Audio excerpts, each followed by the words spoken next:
I discovered my girlfriend was secretly meeting up with her coworker for more attention and passing it off as a client meeting. So I asked her to leave and sat back as their situation unraveled. My name is Alan. I am 33 and I work in operations for a mid-sized logistics company in Chicago. My days are split between early calls with warehouses, putting out small fires, and trying to keep everything moving on time. I am not flashy, but I am consistent, and I like a home life that feels stable. My girlfriend is Amber, 30. We have been together a little over 2 years, and she has been living with me for the past 10 months. She works in sales at a marketing agency. Her schedule is supposed to be flexible, lots of lunches, client visits, networking events, and last-minute meetings that pop up on her calendar. When we moved in together, we agreed on the basics. I cover the rent since the lease is mine. She covers groceries and a couple bills, and we split bigger stuff. It has been mostly fine, except Amber has a way of turning any minor inconvenience into a personal attack. If I forget to swap the laundry, I am apparently incompetent. If I ask what time she will be home, I am controlling. If I mention that she has been on her phone through dinner, I am being dramatic. The thing is, I have never been the jealous type. I have female friends from work. She has male coworkers, whatever. I do not police her social life. But over the last couple months, a pattern started to form that fell off in a way I could not explain without sounding paranoid. Amber began using one phrase constantly, client meeting. It became a magic pass that shut down every question. She would get dressed nicer than usual on random weeknights, leave at 7 or 8, and come back late with a mood that was either smug or irritated. If I asked how it went, she would roll her eyes and say it was boring, then immediately lock herself in the bathroom to take a long shower. The details never matched. Sometimes she said it was downtown, sometimes River North, sometimes a suburb. She never had materials with her, never mentioned what the client wanted, never complained about deliverables, which is basically all she used to complain about. And the weirdest part was how defensive she got if I tried to connect dots. Not angry like she felt accused, more like she felt entitled. Last week I noticed something small that I cannot unsee, and I am trying to figure out if I handled what happened next the right way. Last Thursday, Amber told me she had a client dinner in West Loop. She mentioned it casually while scrolling on her phone, like she was reminding herself more than telling me. I asked which client, mostly out of habit. She said a new tech startup she was trying to land. No name, no details, just important opportunity. She left around 7. She was dressed sharper than I had seen her dress for work in a while. Not inappropriate, just intentional. New heels I had not seen before. Hair done. Makeup heavier than her usual daytime look. I remember thinking that if this was about closing a contract, I hoped it worked. Around 9:30, I sent her a simple text asking if she would be home before midnight because I needed the car in the morning.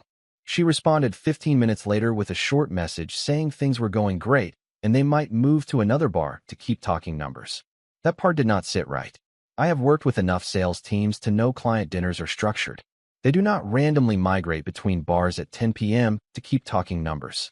They wrap up, expense it, and go home. At 10:45, I checked her location on Find My. Not something I usually do. We share it for safety. She was not in West Loop. She was in a quieter neighborhood about 20 minutes north. Not near any obvious business district.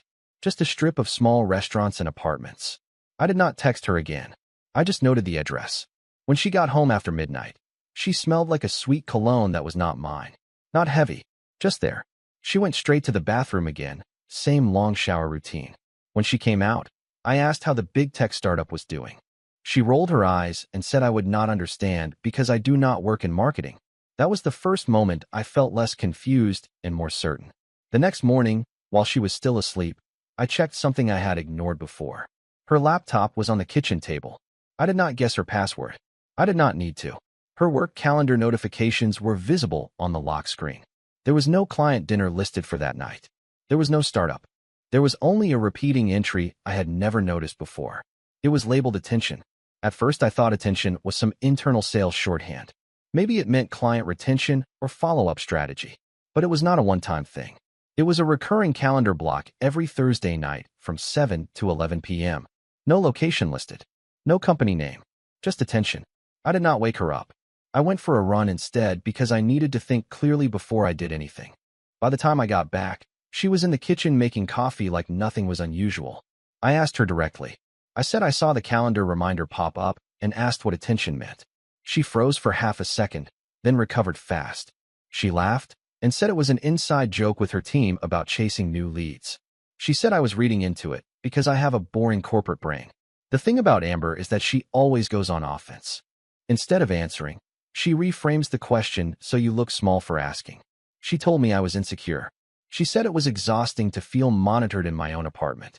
She used the word exhausting twice. I did not argue. I just nodded and let the conversation end.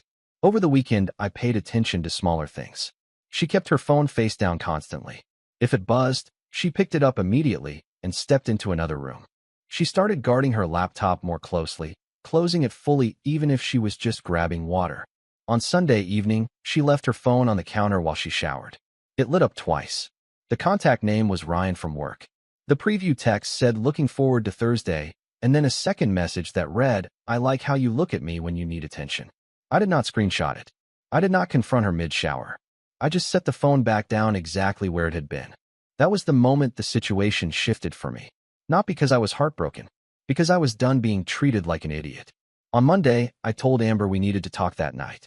She rolled her eyes and said she already had plans. Another client meeting. I told her to cancel it. She laughed and asked if I thought I could control her calendar. I told her it was not a request. She did not cancel it. At 6:30 that evening, she was getting ready in the bedroom, moving around with that same deliberate energy I had started to recognize. I stood in the doorway and told her we were not doing this in circles. I told her I saw the messages from Ryan. I told her I saw the recurring calendar entry. She did not look embarrassed. She looked irritated that I had interrupted her routine. Her first response was that Ryan was just a coworker who understood her. She said he listened when she vented about work. She used the word listen like it was something I had failed to provide. Then she pivoted and asked why I was going through her phone. I corrected her. I did not go through her phone. I saw what appeared on the screen she left on the counter. I kept my voice even and asked one clear question. Are you meeting him privately every week because you need something from him that you are not getting here? She exhaled sharply and said it was not physical. She said sometimes she just needed attention. She said that word again, slower this time. According to her, I had been distant, too focused on work, too predictable. Ryan made her feel wanted and seen. I asked if these weekly attention blocks were the same so-called client meetings she had been describing for months. She shrugged and said sometimes it was easier to call them that because I would overthink it. That was the moment I stopped negotiating. I told her the relationship was over. Not paused. Not discussed. Over. I told her I was not interested in being with someone who schedules emotional intimacy with another man and then reframes it as my shortcoming. I told her she needed to pack her essentials and leave that night. She stared at me like she was waiting for me to back down. When I did not, her expression shifted from smug to sharp. She said I was overreacting. She said I would regret throwing away 3 years over something that was not even cheating. I told her she could define it however she wanted. In my apartment, it was enough. I grabbed a suitcase from the closet and set it on the bed.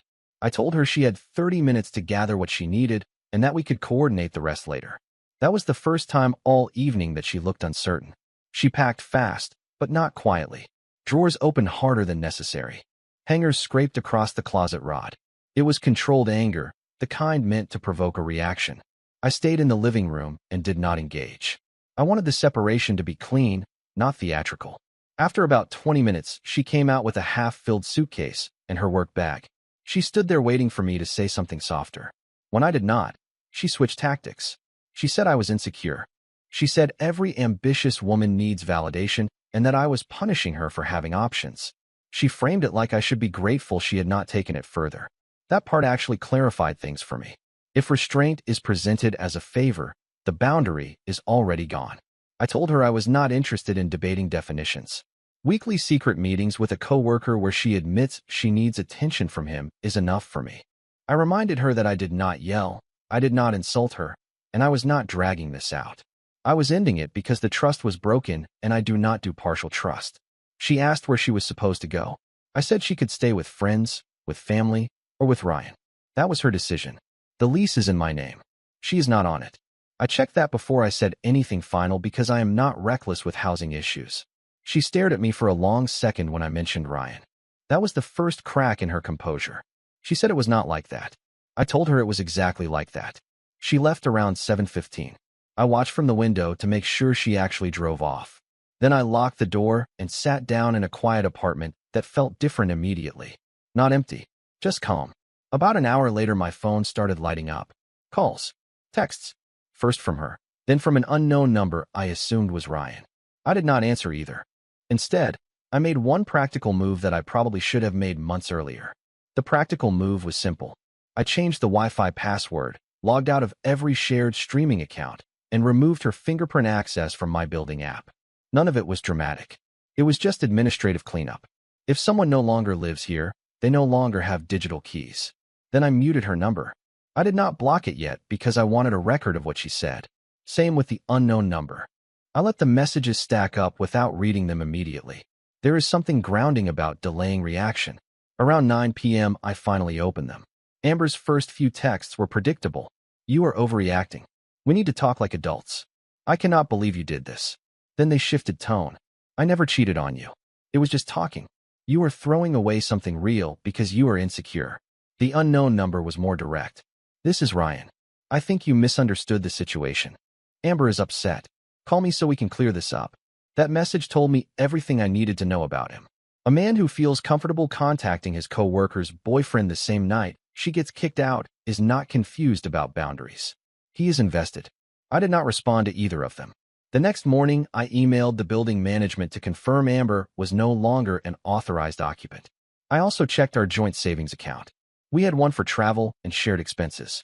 I transferred my contribution out and left exactly what she had deposited over the last 10 months. I sent her a short message stating the amount and that the account would be closed in 48 hours. She replied within minutes, accusing me of being petty. I ignored that and focused on logistics. I told her she could schedule a time that week to pick up the rest of her belongings while I was present. No drop-ins. Around noon, I got another message, not from her this time. It was from a number saved in her phone as Ryan from work, but this time it was a screenshot. And it was not meant for me. The screenshot was clearly not meant for me. It was a message Amber had sent Ryan earlier that morning. It said something along the lines of, "I cannot believe he actually ended it. I thought he would fight harder. Now I look stupid." Under that, Ryan had replied with, "Relax. He will calm down. Guys like him always do. You said he is stable and predictable. He will miss you by the weekend." Then there was one more line from Amber that made everything click. "I just needed more attention. I did not think he would choose his ego over us." Ryan must have accidentally forwarded the screenshot to me instead of someone else. Or maybe he meant to provoke me. Either way, it confirmed two things. First, this was not an innocent emotional vent. Second, she genuinely believed I would not follow through. I did not respond to the screenshot. I saved it. Then I blocked both of them. No announcement. No final message. Just removed access. About an hour later, my phone was quiet in a way it had not been all week. No calls. No notifications. Just silence. Through a mutual acquaintance later that evening, I heard what happened next. Ryan apparently went to the apartment where Amber was staying and tried to confront her about the breakup. From what I was told, he had assumed she would be fully available now that I was out of the picture. She had assumed he would stay in his lane as a distraction. Those assumptions collided fast. By the next day, it had reached their office. Ryan's girlfriend, who also works there, found out about the Thursday nights. Apparently, Amber was not the only one calling them client meetings. I did not reach out to confirm any of it. I did not need details. The pattern was obvious. What she thought was a controlled arrangement built around attention was never stable. It was built on ego and secrecy. And once I removed myself from the equation, the structure collapsed under its own weight. 3 days after I blocked them, Amber emailed me from a new address. The subject line was simply, "Can we talk?" I almost deleted it without opening it, but I wanted to see if there was anything logistical I needed to handle. The tone was completely different from before. No sarcasm. No superiority. She said things had gotten complicated at work. She said Ryan's girlfriend had gone to HR. She said rumors were spreading and it was affecting her accounts. She wrote that she never meant for any of this to spiral and that she felt overwhelmed. What stood out was what she did not say. There was no apology for lying. No acknowledgement of the weekly deception. No ownership of calling it client meetings. The entire message focused on how messy things had become for her. At the end, she wrote that she missed our stability. That word again. Stable. Predictable. As if those were fallback settings she could reactivate once the excitement stopped being convenient. I responded once, briefly. I said her remaining belongings would be boxed and ready on Saturday at 11 a.m. I said a friend of mine would be present. I said this would be the last direct contact unless something legal required it. She replied within minutes asking why I was being so harsh. I did not answer. On Saturday morning, I packed everything methodically.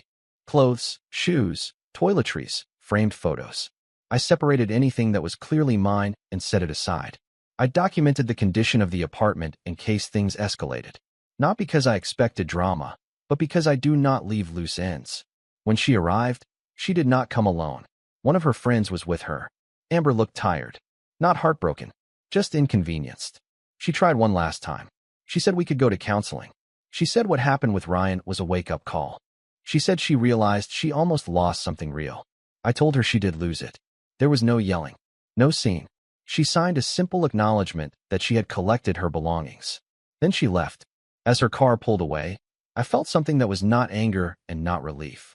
It was clarity. Over the next couple of weeks, bits of information reached me indirectly. I did not go looking for updates, but Chicago is smaller than people think, especially when you work adjacent industries. From what I heard, HR did get involved. Nothing dramatic in the legal sense, but enough internal scrutiny to make both of them uncomfortable. Ryan's girlfriend ended their relationship publicly. Apparently, she confronted him at a team happy hour.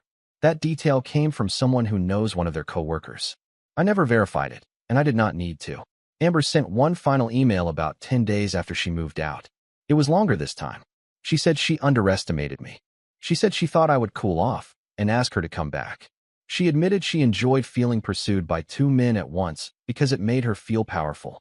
That was probably the most honest thing she had written. She also said Ryan was not what she imagined once things were no longer secret.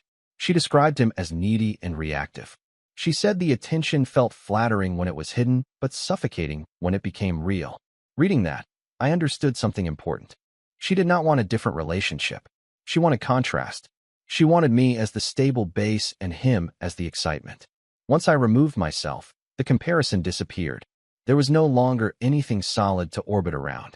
I did not reply to that email. I archived it. On my end, life became simpler quickly. My apartment stayed clean. My evenings were predictable in a way that felt calm instead of dull. I started seeing friends I had not made time for in months. I went back to the gym consistently. Small things, but intentional. A mutual friend asked if I was angry. I told him I was not. Anger implies unfinished business. I ended it cleanly. I did not chase explanations. I did not beg for validation. I made a decision and followed through. The strangest part is that I do not miss her personality. I miss the idea of who I thought she was. And that difference matters more than I expected. It has been a little over 3 months now. Amber and I have not spoken since the day she picked up her things. She tried following me on social media from a new account about a month ago. I ignored it. I am not interested in monitoring her life or offering her access to mine.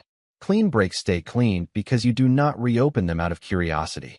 From what I understand, she is still at the same company but moved to a different team. Ryan transferred offices.